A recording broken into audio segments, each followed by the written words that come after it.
I'm here to present this month's speaker. This is Jennifer Huha. She's a professional geologist at GES. She works for GES, that's Groundwater and Environmental Services, Inc. They provide environmental consulting, engineering, and technical field services related to assessment, remediation, and compliance for all environmental media. Jennifer is a native of the Lehigh Valley, raised and educated in Pennsylvania, and has worked as a professional geologist for over 15 years. She has direct responsibility for all the shale gas work at GES in the United States. She is the shale program leader and has a very keen insight into the facts and fiction of the shale gas industry. Tonight's talk will be about the responsible development of Marcellus Shale in Pennsylvania, including describing the process of extracting natural gas via drilling and the hydraulic fracking process. She'll point out the areas where special care must be taken in the process to prevent harm to the environment, drilling operators, and the public. She will also cover the benefits that the natural gas will have for Pennsylvania. Please welcome Jennifer Huha.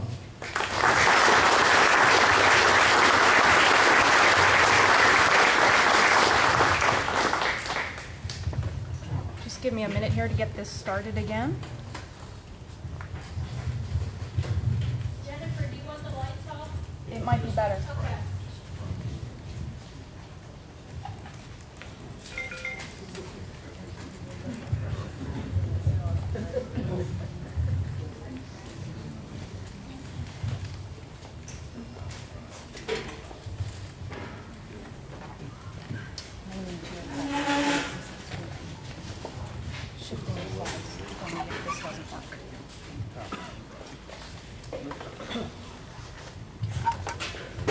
Well, good evening, everyone, and I really appreciate the invitation to come here and speak with all of you this evening. Anybody have any questions to start off with? We could probably spend the whole evening doing a question and answer session on the Marcellus Shale, but as Dave said, and I do appreciate Dave's hospitality this evening, he has been, is that better? Okay. Dave was really very instrumental in setting this up this evening. His level of communication and hospitality this evening to get me here, make sure I was here on time and at the right location is very much appreciated. And obviously your attention to the information that's presented here is also much appreciated this evening, so thank you. Part of what GES does as a company is we are also involved in the Marcellus Shale Coalition, which is an organization that is heavily involved in the industry. They work with the operators, they work with the public, regulators, many people like yourselves and consultants alike, to try to deliver this energy source in a very responsible manner to the public in America. So hopefully I'll give you some information on the technical background of the Marcellus Shale, and as Dave said, we'll also talk a little bit about how it impacts our energy resources in the States. Yeah, go ahead, Dave. Okay, so we're going to talk a little bit about the history of oil and gas in Pennsylvania. There are many people who don't know much about that and have been with us for a long time. Then we're going to talk about how that has led itself into very much, that's better. It set Pennsylvania up very nicely for the shale gas revolution. We're going to talk a little bit about how natural gas is formed and the fundamentals of it, and then also talk a little bit about how shale gas is explored, and we'll talk a little bit about the Marcellus Shale Coalition, and that's where some of you may be interested in a lot of the regulations that I'll post here. We're going to move pretty quickly through that information. This will be shared, I believe, and posted on the website, so if you do have any questions or references afterwards, you can certainly go back there and check out those regulatory items. So Pennsylvania's history is pretty strong with the oil and gas industry. Many of you have probably heard about the Drake well out in Titusville. Other people know it more along the lines of Oil City, Pennsylvania. It's been with us in our state since 1859, okay? There's been over more than 350,000 oil and natural gas wells long since horizontal or unconventional drilling has occurred. Currently, there's greater than 60,000 active natural gas wells and about 20,000 active oil wells in Pennsylvania. And that created a solid foundation for what we are experiencing now, especially since about 2008, which is what some refer to as the shale gas revolution. This map is a big depiction of the world. The white areas are included in this particular study that's referenced, and the gray areas are excluded from this study. And what you see in the reddish or maroon type shading is shale gas plays throughout the world that have been assessed. So we kind of have a good idea of what the volume of energy could come out of there. This map dials it down a little bit further into the United States and shows you where, in the lower 48 states, where many of the shale gas plays or formations are located. Now we're getting closer to home. This is Pennsylvania, and the shaded color, the maroon color, is considered to be where the Marcellus Shale is located. Okay, I'm going to talk a little bit about the dry versus wet gas. We're going to get into that. As you can see, it does affect New York. In the northern portion of this map, the lower southern tier of New York is affected by the Marcellus, going into the northeast part of Pennsylvania, down toward the southwest part of Pennsylvania, into West Virginia and Ohio a little bit. There's also another shale formation that's been in the news lately. That's called the Utica. And it is actually a little bit bigger, deeper, denser. And it's one of the latest in the shale plays in this particular part of the United States where we're doing some unconventional drilling. And unconventional drilling is really referred to as horizontal drilling. When you hear the terms conventional, that means vertical only. And that's been going on a long time, and there's actually been hydraulic fracturing going on in the vertical portions of our wells for a long, long time. It's just been in the last 5 years, really, where the technology has enabled us to get to deeper depths and go horizontal in the drilling in a more economical way to fracture horizontally and get to these resources.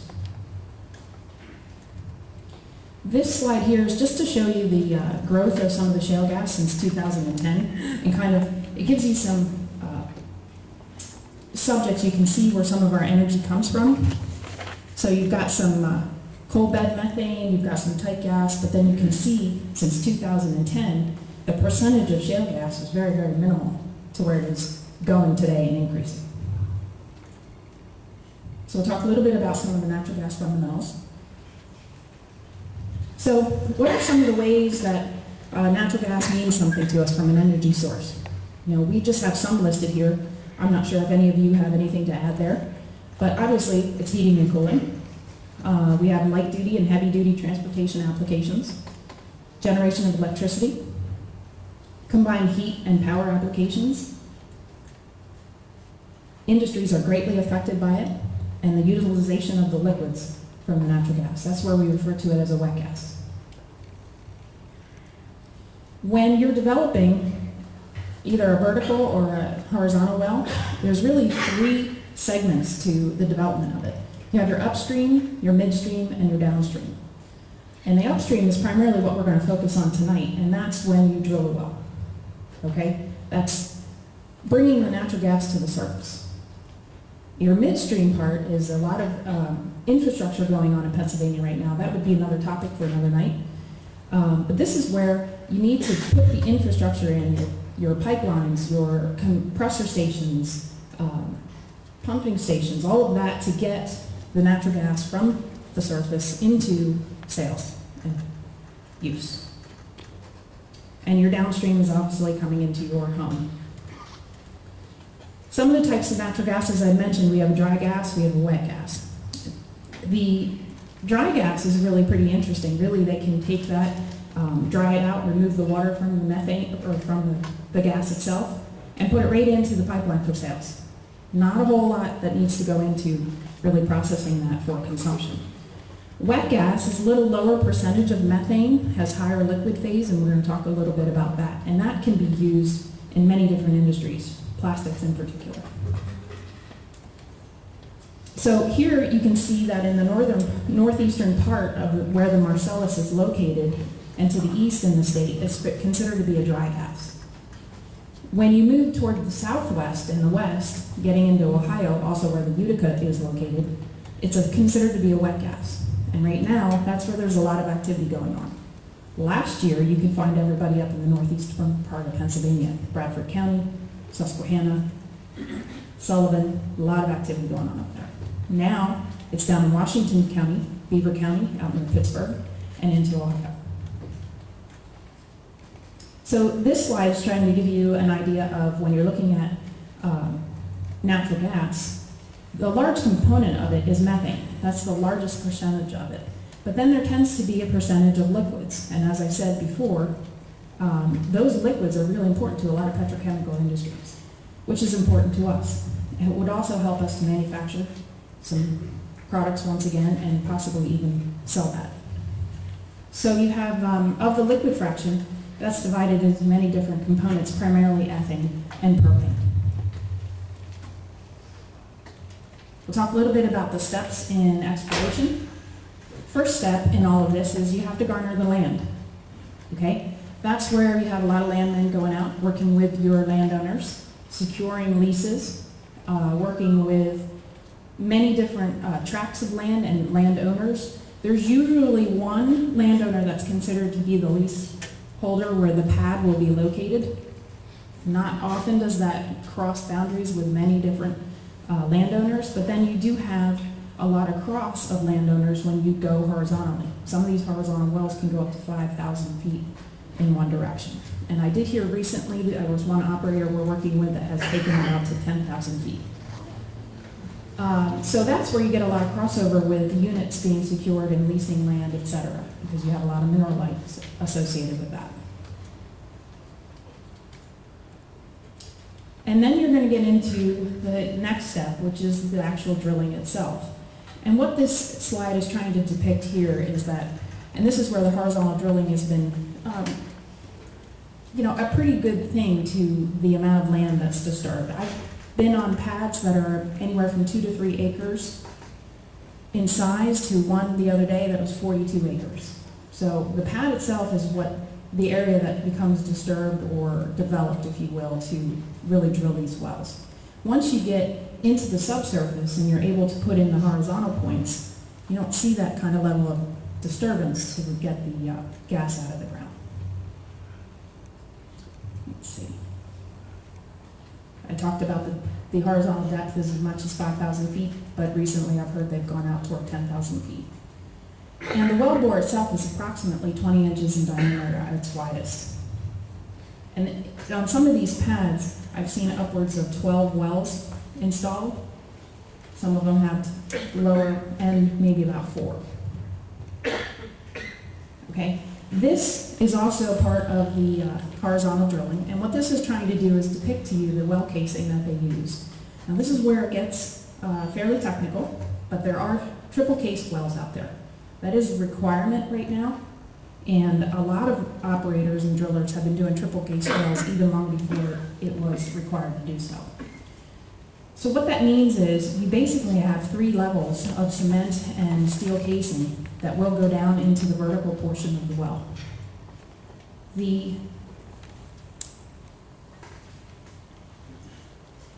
Let's see, I was told the other day that they drill and case vertically to the deepest, about 100 feet below the deepest water source. So in other words, if your well was 800 feet below grade, that was the total depth of your well, they would drill to almost 1,000 feet and case that vertical section.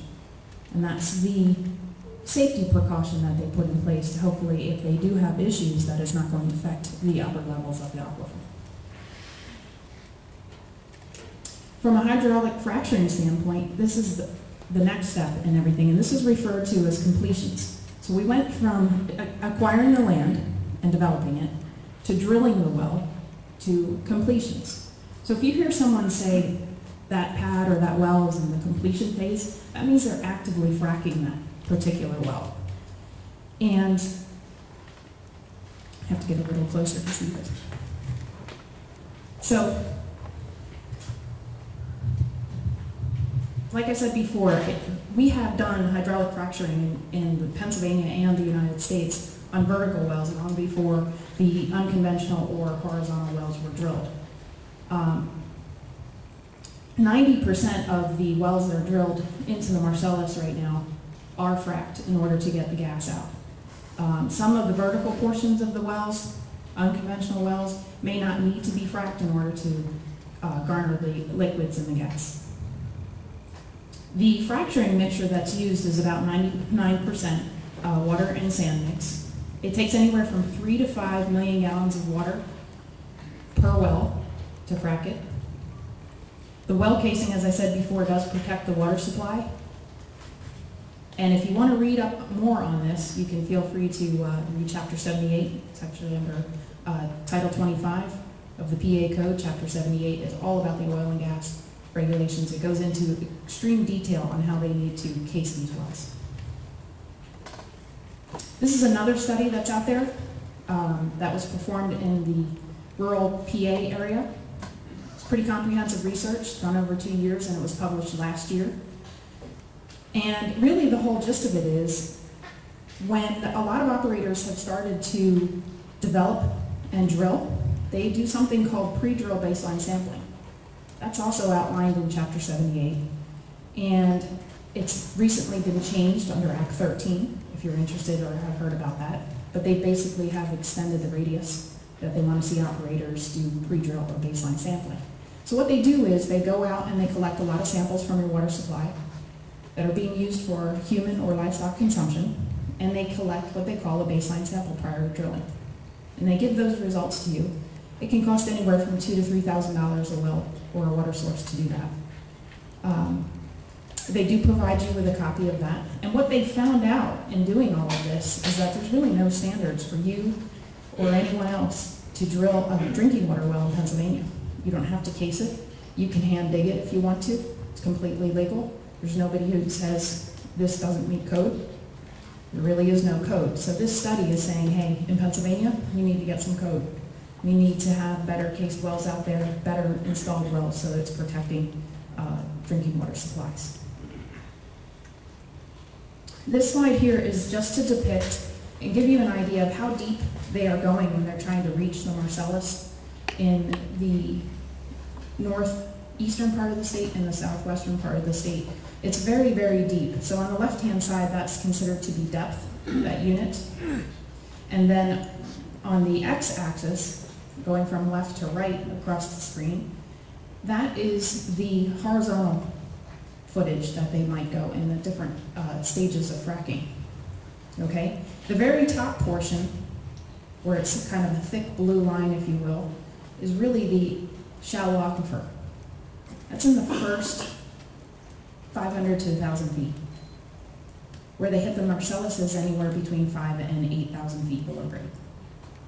And when they frack the well, the distance that the fracturing goes out into the formation, if you will, I've been told hasn't exceeded about 150 feet. So in order for fluids to migrate, the frac fluids to migrate from any fracked well in the Marcellus toward the shallow aquifer means it almost has to defy the law of gravity to get there. It's quite a couple thousand feet of difference. The other thing another fun fact about hydraulic fracturing is that the Marcellus formation is so dry, and shales often have a lot of clay minerals in them, that they readily absorb a lot of the liquid that's put down there. They only get anywhere from 10 to 30% of the fluid that's used to frack the well. That about 10 to 30% comes back in the production phase of the well. And they have, since they've been doing this, there's been a lot of research and applications that are very effective out there in the field to recycle as much of that fluid as possible. And then the last phase of all of this is production. And the biggest thing to note here in these pictures is that when a well's in production, that's when it's producing and it's putting gas into the pipeline, and any liquids that are coming out, we're able to capture those and manufacture as well. But this is what it looks like when they're all said and done. So yeah, in the beginning there's a lot of land disturbance, but when it's all said and done, they really try to minimize that to what you see in those pictures.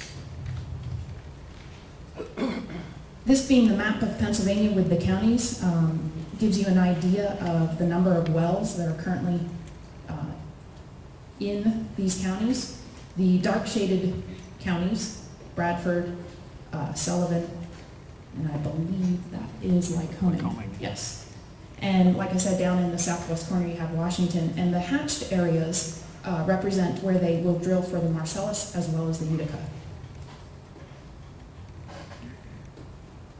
So a little bit about the Marcellus Shale Coalition.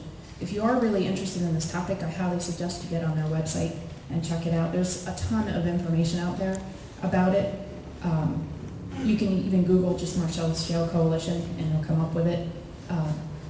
It was founded in 2008, and like I said before, it really is a group of people that it's a good cross-section of people, regulators, people like yourself, consultants, vendors, and operators.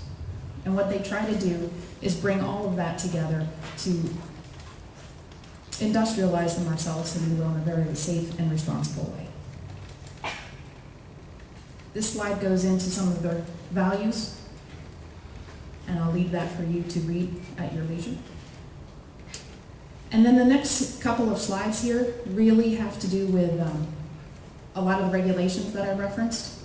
So if you have any questions on those or you want to check those out, you can certainly refer back to these slides. These are all of the regulations that would be centered around site construction activities. So this is where your erosion and sedimentation control comes into play to protect your streams and some of your water supplies. During the drilling phase, you can see these are all of the oil and gas regulations that are also affected. Anywhere from performing the baseline sampling that I talked about to the laboratory accreditation program. Company like GES, we do work a lot for the operators. We have very strong regulatory involvement in working with regulators in all 6 regions of PA-DEP. But we specialize in collecting the sample. We do not do the analysis, and that's done by a third-party laboratory. And there's some regulations in here that govern their accreditation process and what they have to do to be able to do this. Under the hydraulic fracturing, these are all the regulations that impact hydraulic fracturing. These are all the regulations that pertain to the completions and the reclaiming the sites. And these are the regulations that are centered around the midstream. So if you remember what I was talking about before with midstream, that's where the pipelines are installed and how the compressor stations are installed and how they have to meet air regulations, etc. From an air quality standpoint, I know there are a lot of folks concerned about any methane that may escape from the manufacturing process or the transportation process. These are the regulations that govern that part of it. So everything has to be permitted up front, and they have to maintain compliance with that permit by sampling and demonstrating that they're not just arbitrarily off-gassing methane into the atmosphere. And this slide really focuses on what they call fracfocus.org. This is the website that was developed about a year ago. I believe in January 2011 it came online. And this is where you can go to check any operator's list of components that they use in their frac fluid. Now they won't give you the percentage of each, they won't give you their special recipe, but they certainly will identify on here everything that goes into their hydraulic fracturing fluid. And it is a number of different things. As I said before, there's a lot of water, there's a lot of sand, and other surfactants that they like to use. So a little bit about how the Marcellus has affected the industry and the jobs within Pennsylvania. I think this sometimes gets overlooked. I know I work with a lot of people that come from Oklahoma City and Texas. They really know a lot about drilling, there's no doubt about it. And we've had a pretty good influx of those kind of folks up here to help us out and figure out how to obtain and mine this resource. But it's created a lot of opportunity for Pennsylvanians. Our company alone, in 2009, when we got started with this, we now employ over 100 employees that do nothing but focus on shale services, and that's within West Virginia and Pennsylvania alone. We didn't have those 100 employees prior to the Marcellus. And there's a lot of companies out there that have been affected by it. So I thought some of these statistics you might find interesting. You don't often hear about this. What you do hear is that everybody's here working from Texas and Oklahoma. Not so much. And then here's a diverse job opportunities that have been provided, anywhere from an administration to technical engineers and geologists, manufacturers. There's a lot going on. There's a lot of my friends are actually in the business of selling the chemicals and the constituents for hydraulic fracturing. Quarries for the amount of sand that's used. Piping, steel, plastic piping, valves, trucks. I think Ford is really benefiting from some of this industry. And then there's something that we call the Marcellus Multiplier. And that's everything that's kind of directly affected by the industry. But there's also other things that you don't often think about. All of the influx of people coming into town, maybe moving into town affects the number of hotels, properties that are rented, properties that are sold, restaurants. There for a while in Williamsport, Pennsylvania, if you didn't book a hotel room 6 weeks in advance, you were going to stay in Lewisburg or Lock Haven, possibly even Harrisburg. Right now, Pittsburgh is like that. Another fun fact that's outside of Pennsylvania, but I don't know if any of you have heard about the Bakken. The Bakken is a shale formation that is rich in crude. Heavily, heavily, heavily being mined right now. A lot of major companies up there. In Williston, North Dakota, you can't find a place to stay. Halliburton, one of the fracking companies, actually bought the housing from the Vancouver Olympics and placed it in Williston, North Dakota to house all of their employees. It was the only thing they could do to get them there. So it's definitely got a far-reaching impact, not only here in the Marcellus, but other places in the United States. It takes about $500 million to invest and to produce each well. And there are over 400 individuals that are needed to help get that done. Yes. I guess my concept of this is how much capacity is there? I guess my point is, once you build the well, you know, it's an empty field with everything's pretty automated. How long will it take to develop this, and then what happens to those areas once the drilling is done and it's pretty much maintenance? Or will it ever be that? Maybe I'm being naive. Let me see if I can answer your question in a number of different ways. Out in the Barnett Shale, which is in Texas, that's one of the shale plays that they use to develop this technology. So that's been going on for quite a while. The northwestern part of Oklahoma has over 3,000 wells that are in production. And really you don't see too much of it once the pipelines and the compressor stations are installed. In fact, in this particular area, in the Reading area, Philadelphia, Allentown, I know that you'll see pipeline valve junctions every once in a while.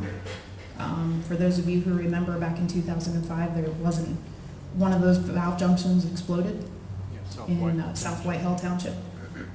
Spent a lot of time there. You will see that kind of infrastructure, and that's pretty much it. Now what you'll see northeastern and north central Pennsylvania is a lot of scarring, you know, where they're putting in new pipelines.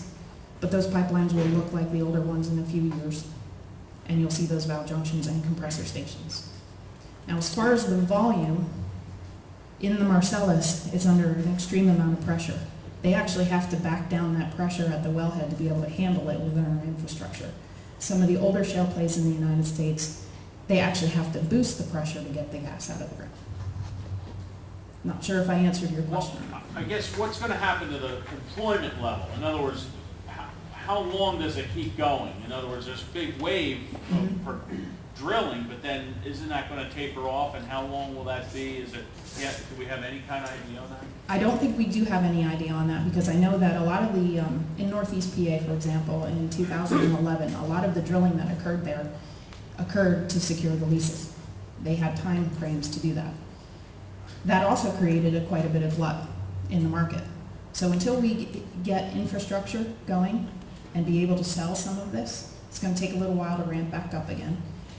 The other thing about it is, Tuesday I was out on a compressor station and I was talking with a young man, he's 22 years old, and he operates those compressor stations. And the operators that are installing those are hiring left and right.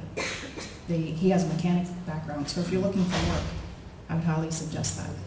So that's midstream. So now that drilling is kind of, exactly, that's going to stay, and that's ramping up. So where you see one phase of this tailing down, you'll see the others start to ramp up. Yes, sir. If the shale beds retain 70% of the water and the surfactants and sand, you're essentially introducing a lubricant into the earth. Has there been any studies done on the long-range seismic, potential increase in seismic activity? Yes, there have been. And I don't know if you heard about out in Ohio in the Utica Shale where they were doing injection of some of this frac fluid. Ohio does permit injection wells for some of that waste. Pennsylvania currently does not. They had seismic activity from those injection wells, and they actually have shut down those wells and are not accepting any more of that waste. And that's been a proven fact that that will occur. But not fracking causing any seismic activity, just that injection. Right. It has to be at a substantial volume in a very localized area, but it has been known to trigger seismic activity. If that happens in areas that are afraid of that, then all of a sudden you can't put it back in the ground. What's the question? His question is, if areas are afraid of that, like in Ohio where the injection wells have been shut down, what do you do with that waste then? And there are many other different facilities that will take that, they'll recycle it and dry it, they'll reduce the solids out of the liquids, they'll reuse as much of the liquid as they can, and the solids will then go off to a landfill. Regarding, this isn't my question, but regarding the getting of lubricants in there, I would think that might likely reduce seismic activity because it would cause small seismic activity rather than one large one. It just depends on the volume that goes in there and the concentrated area. These injection wells that receive the waste take on a lot of fluid and in one localized area. But that wasn't my question. My question is, when you do the actual fracking, is that only done at the beginning and then you have a long time of removing Oh, yes, that does. His question is, the hydraulic fracturing, is that only done in the beginning? So once the well is drilled and they have the horizontal section of the well drilled, then they'll come in with a completions crew, which is hydraulic fracturing. And they will fracture 100-foot sections at a time, 100 to 1,000 feet at a time, in stages. And once they frack that well, that's probably done for quite a while. Now, they may re-stimulate some of these wells, but that's usually years in the future. Go ahead. I have a friend who had 600 acres up in New York, and they were doing a lot of that where they drilled down so far and set off dynamite, the satellites watch what's happening under the earth. He then put wells in. The wells were perfect, no problem. I hunt next to them, and they were shut down. Because of the New York regulations. Yeah. Yes, sir. And these things run dry like oil wells, so what happens? And all this gas just naturally produces. No, eventually they will run out, and then what they do is they'll either re-stimulate the well, which is possibly refrac it, possibly go deeper, but that depends on the formation. If there isn't any shale gas there, then you can drill all you want and you won't get it. The other thing that they do is, and this is happening to some of the wells out west, where the pressure will die off, so they use the compressor stations to kind of boost that pressure and help degas the formation even further. So it's more expensive, though. Oh, yes.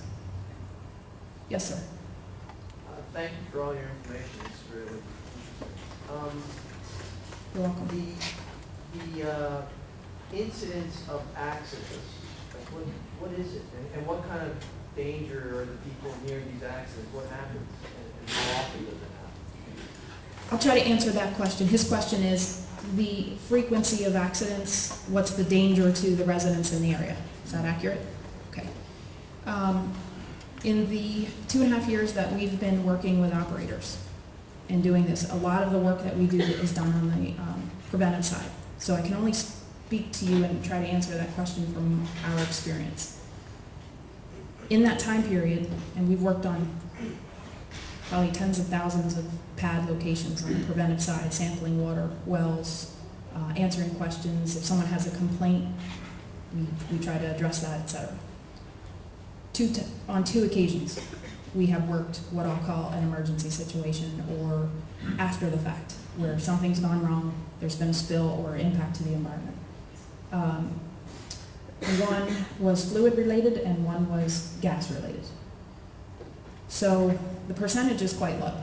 And in both cases, I will tell you that the vertical portion of the well and the cement casings was the culprit or the compromise. It wasn't anything to do with the horizontal or hydraulic fracturing. So pretty low, but the issue with that is that those incidents can be pretty widespread and catastrophic. Yes, ma'am. I'm going to say our bad word, environmentalism. In Wayne County, I know people that have land up there, and they're so tied up with environmental arguments. Are you familiar with what's happening there? And you know what they're doing so forth?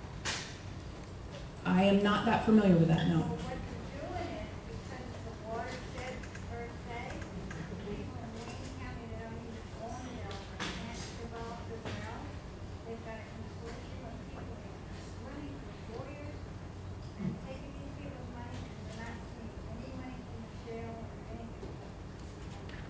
How far around the state is that going on? You know? Well, I do know that the Delaware River Basin Commission is very concerned about the volume of water that will be withdrawn from the basin, and they've kind of slowed down their permitting process for hydraulic fracturing, which may be affecting those residents. I will tell you that for comparison purposes, we deal a lot with the Susquehanna River Basin Commission, and they have permitted 42 billion gallons of water to be used for hydraulic fracturing. Does anyone care to garner a guess as to how much has been used? 5 billion. So they're far out permitting what has really actually been used for hydraulic fracturing out of the Susquehanna River Basin itself. And that's a year, or That's total so far. That's the 42 billion is what's been permitted, and that's not per year. It's what's been the volume that an operator is allowed to take out of the watershed. That's because the reclamation, I guess, is helping that. Yes, absolutely. The reclamation is helping that. And do municipality water treatment plants treat that water? They can. I will tell you that a lot of municipalities also have an overabundance of water, clean water, fresh water, and they will sell it to the operators for hydraulic fracturing. Yes, sir. Maybe this has already been covered, but could you describe what the fracking process is? I didn't get that. Okay, I certainly can try, but I will start out by answering that question. He wants to know can I describe the hydraulic fracturing process in a little bit more detail. One of the websites I'll direct you to, which is excellent, and I actually do have it on my computer, but it's not hooked up to the internet, so I can't run this video for you. But it's called API.org, the American Petroleum Institute. And if you search their website, they have a fantastic video on the hydraulic fracturing process. Very, very well done. But essentially what happens is, once they drill the well, so they'll drill it vertically and horizontally, they will come in with a completely different group of people called a completions crew.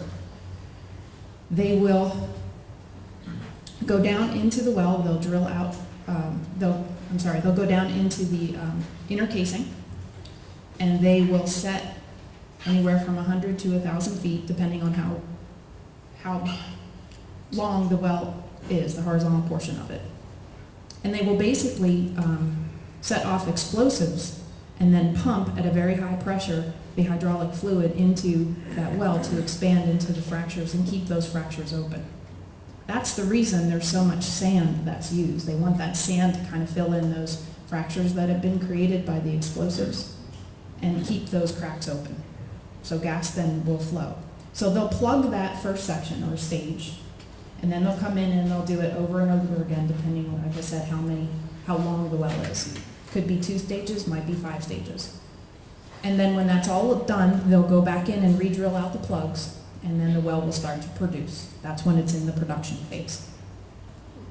Does that help? Yes. Okay. Yes, sir. Am I correct? I believe I heard the other day that one area where the processing and distribution of the gas was made so cheaply that they couldn't make any profit on it, and they had to move to another location. That's very true. And that's where you'll see a lot of wells in the northeast part right now. That's why there's not a whole lot of drilling going on. It's very dry gas. There's a glut in the market.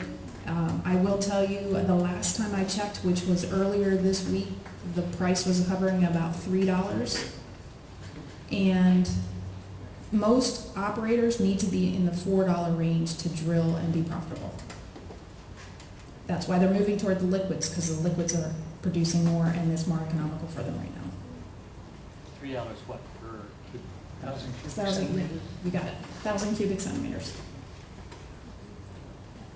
Yes, ma'am. I just want to say something. It seems like we have so much resource here in our United States that I had heard, I think it was on Pennsylvania Cable Network or wherever on TV, that out in the Midwest, we are considered the Saudi Arabia of oil, of coal. There's so much coal to use in they have it set up to use for fuel. And it just seems like our government is just holding back on this. I don't know. That's all I know. Question about that?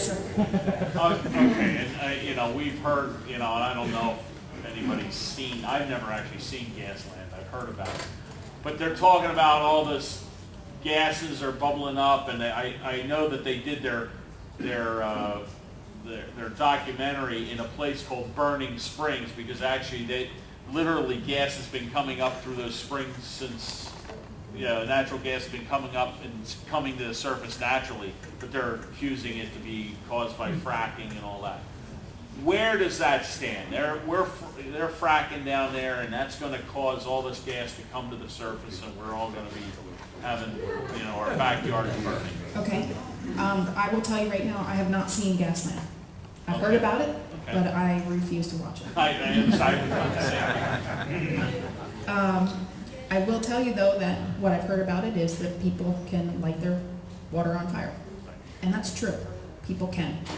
People could do that long before horizontal drilling and hydraulic fracturing. One other comment to that. Like I mentioned before, our company does a tremendous amount of baseline or pre-drill sampling of drinking water sources in Pennsylvania. Thousands of samples we've collected, and I've seen the results for about 25% of those samples prior to any drilling taking place contain methane at high levels. That's where it goes back to the very first slide of this presentation. Oil and gas has been in Pennsylvania a long time. We've had homeowners, when we do anecdotal information and kind of interview them, tell us that they've had to drill 4 times to get water because they got gas first. So it's true. You can do that in certain places in Pennsylvania, but it's not necessarily because of unconventional drilling. Right, and that, I guess that's how, you know, how do you respond to somebody when they talk to you about that? I mean, how do you say, I guess the actual data of just what as you I've get? responded to you, yeah. And you know, everybody's entitled to their opinion. I like to focus more on the scientific data part of it. Well, I understand, but unfortunately, when you're out there, you get hit with this stuff, and it's hard to, you know, to nail them. It's you like know, numbers, liars figure and figures lie. It's the same kind of process, only substitute gas. Well, hopefully that explanation helped a little bit, and you can use that information. I want to go back to the answer you had with the stuff that wasn't any good. You put it in landfills. Right. Okay, Okay. I'm from Buffalo, okay. and I've seen the effects of Love Canal, which was a landfill of something, not what we're using today. Isn't it eventually people aren't going to want the landfill? People aren't going to want You're not going to be allowed, you know, states refuse to take other states' garbage. So why wouldn't that happen with the waste that you have? Well, sir, I think that's always a possibility, but I can tell you again from a scientific standpoint, a regulatory standpoint, that any of that waste going to a landfill is highly regulated, and they have to meet certain standards before they can put it into a residual waste landfill. If it doesn't meet that, they have hazardous waste landfills or facilities that it has to go to. So it's highly regulated. Yes, sir. First of all, Josh Fox, the filmmaker who made Gasland, is coming out with a new one. It's called The Sky is Pink. And in that movie, he claims that the fracking fluids cause breast cancer. Okay, he's going to be saying that, so you better be prepared for that. Okay, thank you. Much has been said recently about a court case here in Pennsylvania that invalidated a state law that that affected zoning in the drilling process, and maybe you can explain this to us. I don't really understand what happened with it, but there was a state law that gave the state precedence over zoning in drilling areas over the local zoning rights, and the state court invalidated that, and that's being portrayed as a major blow to the drilling industry, which I'm not really sure what the significance of that. I was wondering if you knew about it.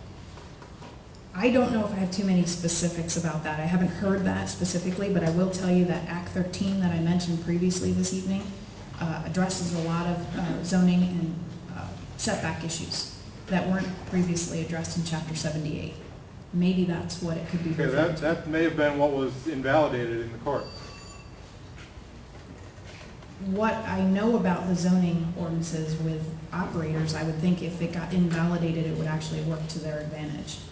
There weren't too many. That's why I wasn't really sure what the problem was, but they're talking about it as being a blow to the governor and all that. Okay. The local press is. I'm not exactly familiar with what you're talking about, but I can tell you that Act 13 addresses zoning issues with where you can place a well, the setback issues, etc. Because originally they had a lot of wells being drilled in floodplains. So, you know, with the storms we had last August, you know, between the hurricane and then Tropical Storm Lee, that was a major issue. So if you have storage tanks and liquids and producing wells in a floodplain, and the Susquehanna River decides to engorge itself, it can be a major problem environmentally. Yes, ma'am. Why do they have to clear so much land?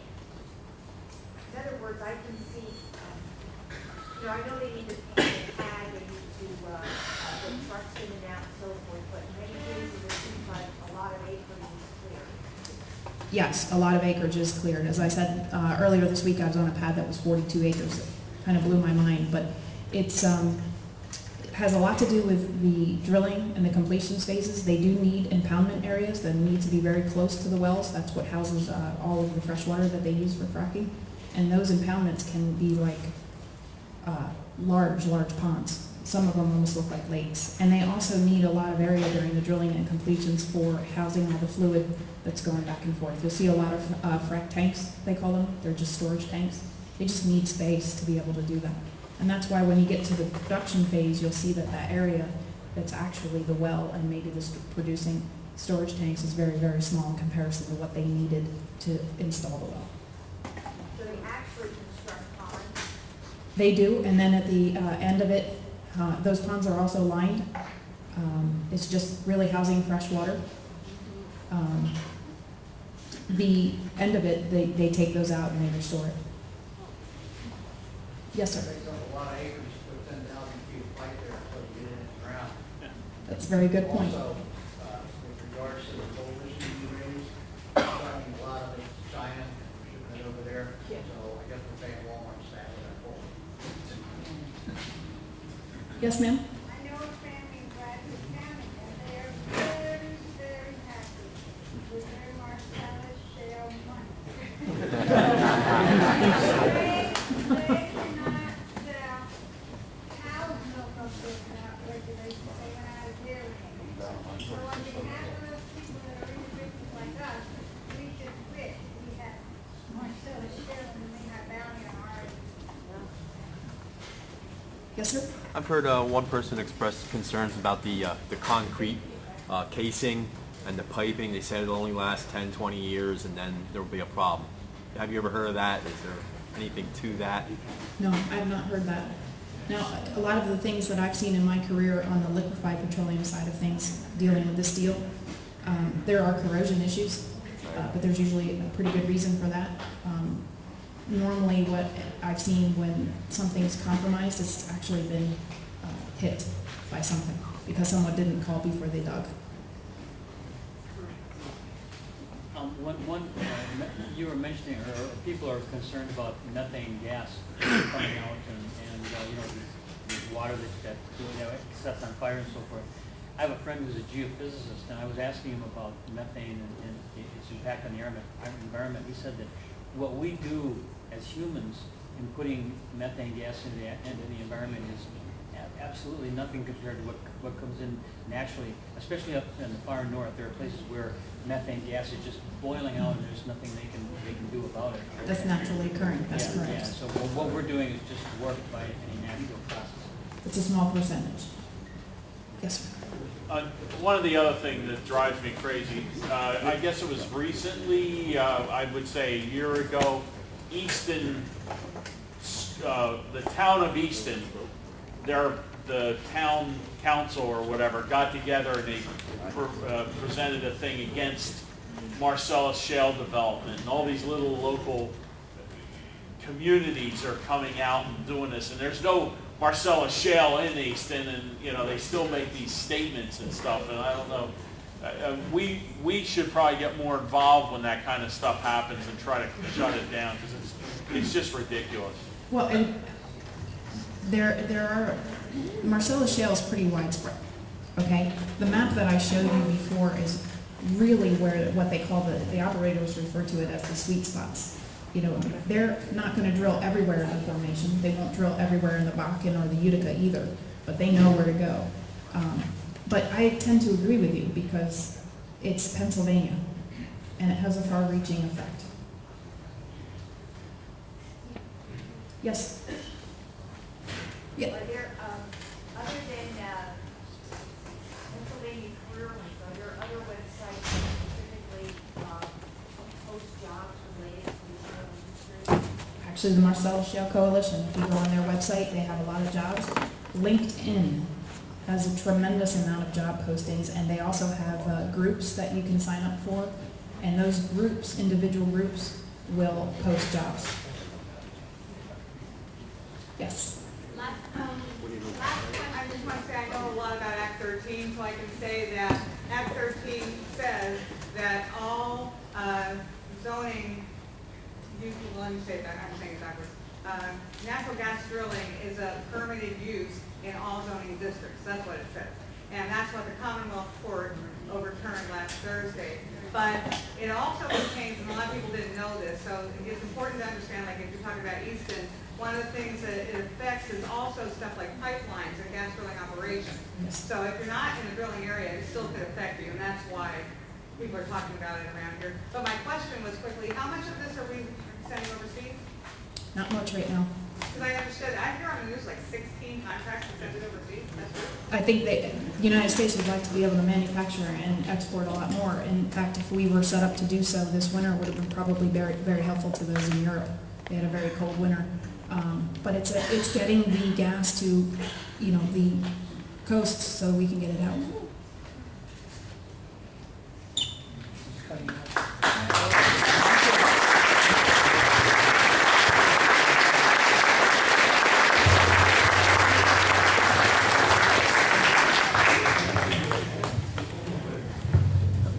Okay, thank you, Jennifer.